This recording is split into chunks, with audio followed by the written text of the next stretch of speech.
Election అప్డేట్స్ను అందరికంటే ముందుగానే తెలుసుకోవాలంటే ఈరోజే ఆర్టీవీ లైవ్ యాప్ని మీ మొబైల్లో డౌన్లోడ్ చేసుకోండి. 2024 సార్వత్రిక ఎన్నికల్లో ఫలితాలు ఎప్పుడెప్పుడని ఎదురు చూసినటువంటి తెలుగు ప్రజలందరికీ కూడాను మొన్న జూన్ 4వ తేదీన ఫలితాలు విడుదల కాగా 164 సీట్లతో కూటమి ఘన విజయం సాధించి ఉత్తరాంధ్రలోనైతే క్లీన్ స్వీప్ చేసింది. అయితే ఈ తరుణంలోని ఉత్తరాంధ్రలో ఉన్నటువంటి అభిమానులు ఎవరైతే ఉన్నారో వీరంతా కూడాను వారి నాయకుడి కోసం ఎంత కృషి చేశారో, అసలు టీడీపీ తీసుకొచ్చినటువంటి ఈ ఘన విజయం వారికి ఏ విధమైన సంతోషాన్ని ఇచ్చిందో వారి మాటలో తెలుసుకుందాం.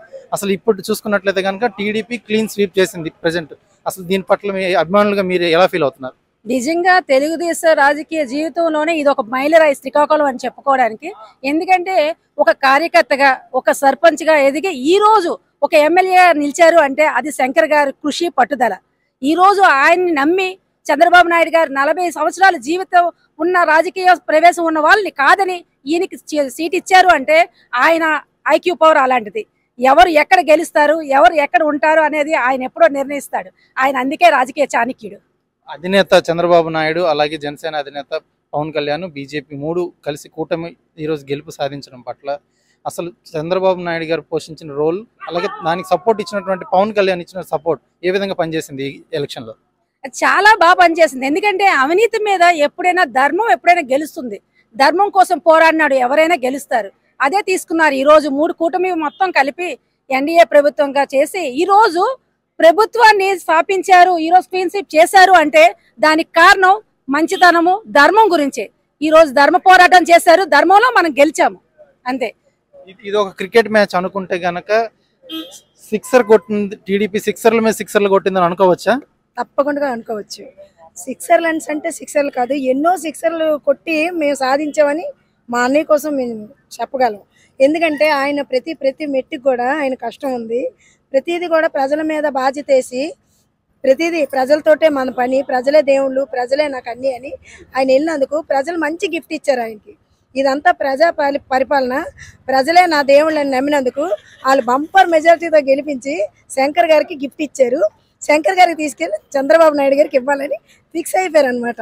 అంటే ఒక సర్పంచ్ కి సీట్ ఇచ్చినప్పుడు ప్రజలందరిలోనూ కూడాను అసలు ఎటువంటి ఫీల్ కలిగింది అనుకుంటాం? చాలా మంచి అవగాహన వచ్చింది అనమాట. అంటే ఆయన మిడిల్ క్లాస్ ఫ్యామిలీ నుంచి వచ్చినా సరే ఆయనకి ప్రజలందరూ ఎన్నుకొని ఒక విధంగా నిల్చుని పెడుతున్నారంటే ఆయనలో ఉన్న పవరా పట్ట మనం చూసాం కాబట్టి ఆయనే ఎన్నుకుందామని, ఒకవేళ కానీ ఎమ్మెల్యే తనకి టికెట్ ఇవ్వకపోయినా మేము ఇంకో విధంగా ఆయనకి మేము మోటివేట్ చేసుకొని మేము నిల్చుని పెట్టుకుందామని కూడా మేము ప్రిపేర్డ్ అయ్యి ఉన్నాం.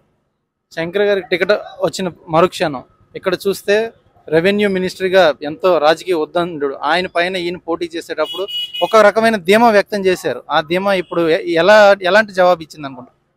ఆ ధీమా అంటే మరి ఇలాగలా కాదు, అందరికీ తెలిసిందేని.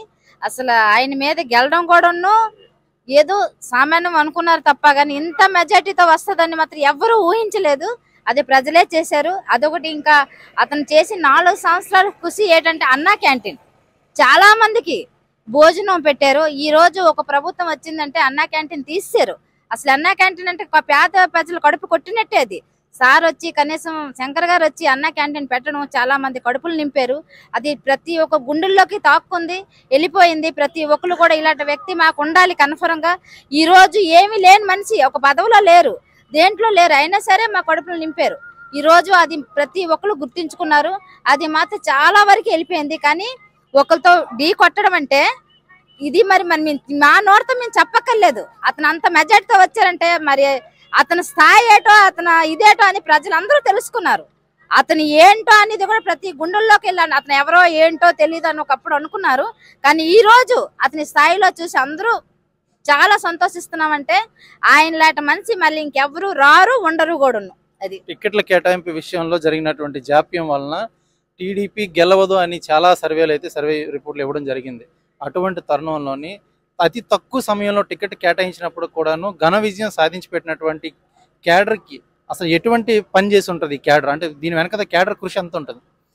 3 సంవత్సరాల కష్టార్జితం అది. 3 సంవత్సరాల నుండి గుండు శంకర్ గారు చేసిన ప్రతిఫలం ఇది. ఆయనకి టికెట్ ఇవ్వడానికి కారణం అది 3వ సర్వేలో వచ్చింది టికెట్. ఆయన ప్రతిఫలమే ఇది. చూస్తే కనుక చంద్రబాబు నాయుడు గారు 2019 ఎలక్షన్లోని అతి తక్కువ సీట్లతో ఘోర పరాజయం పాలయ్యారు. అక్కడి నుంచి కూడాను టీచ్ చేస్తూ వచ్చినటువంటి వైసీపీకి ఇప్పుడు ఈ 2024లో ఇచ్చిన సమాధానం ఏ విధంగా తీసుకోవచ్చు? 2019లో అయితే 28 సీట్లతో టీడీపీ గెలిచింది, 150 సీట్లతో వైఎస్ఆర్ గెలిచింది. అది ఈ రోజు ప్రజలు తీర్పిచ్చింది ఏంటంటే 164 సీట్లతో 9 సీట్లతో వాళ్ళకి ప్రజా తీర్పిచ్చింది. అంటే ప్రజలే ఆయనకి ఏమేమి చేశారు అంటే ప్రజల వల్ల ఈయన ఏం చేశాడో ప్రజలే చెప్పారనమాట తీర్పు. చూస్తే కనుక ఈ 2024 ఎలక్షన్లో మాత్రం ప్రజలు ఇచ్చినటువంటి ఆ తీర్పు మాత్రం ఒక రేంజ్లో రీసౌండ్ వచ్చిందనే చెప్పుకోవచ్చు. 2024 ఎలక్షన్ వేడి చూసుకున్నట్లయితే కనుక నాయకుల కంటే ఓటర్లు అలాగే పార్టీ అభిమానులు ప్రజలు ఎంతో ఉత్కంఠంగా ఎదురు చూశారు ఫలితాలు ఎప్పుడు వస్తాయి అనే దీని మీద. వచ్చినటువంటి ఫలితాల్లోని కొన్ని సర్వేలు చూసుకుంటే కనుక అతి తక్కువ సీట్లతో వైసీపీ గెలుస్తుందని చెప్పారు. కానీ రిజల్ట్ మాత్రం దానికి భిన్నంగా అత్యంత భారీ మెజార్టీతో తెలుగు ప్రజలందరూ కూడాను తెలుగుదేశం పార్టీని ఆశీర్వదించారు. దీని పట్ల అసలు ఒక అభిమానిగా మీరు ఎలా ఫీల్ అవుతున్నారు? అందరికీ ముందుగా ధన్యవాదాలు తెలియజేసుకుంటున్నాము.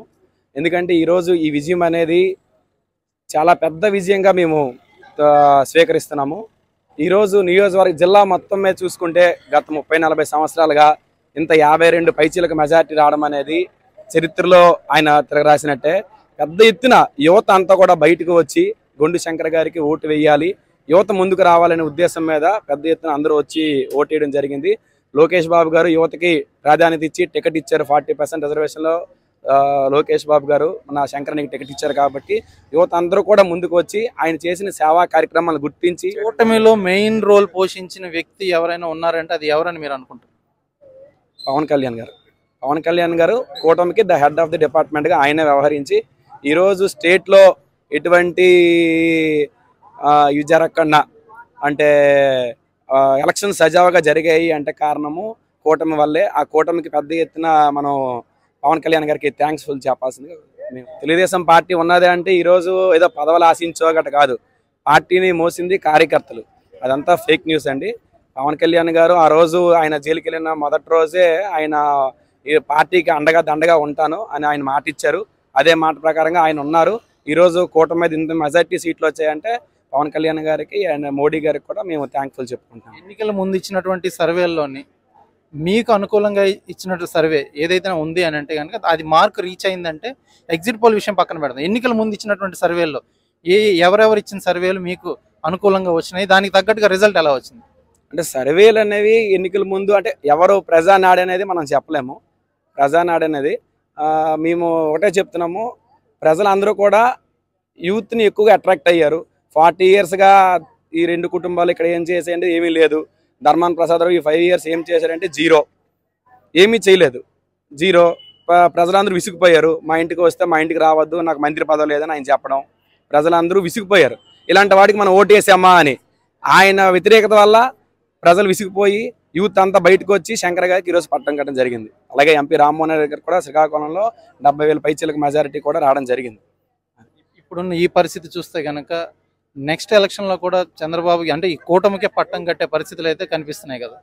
అయితే ఇది నెక్స్ట్ కార్యాచరణ చూసుకుంటే కనుక ఇప్పుడు ప్రజెంట్ సెంట్రల్లో సీట్ల వ్యవహారం కానీ ఇదైతే చంద్రబాబు నాయుడు గారు తీసుకునే నెక్స్ట్ స్టెప్ ఏ విధంగా ఉండబోతుందని మీ అభిమానులందరూ అనుకుంటున్నారు? సెంటర్లో కూడా మోడీ గారికి సపోర్ట్ చేస్తారు.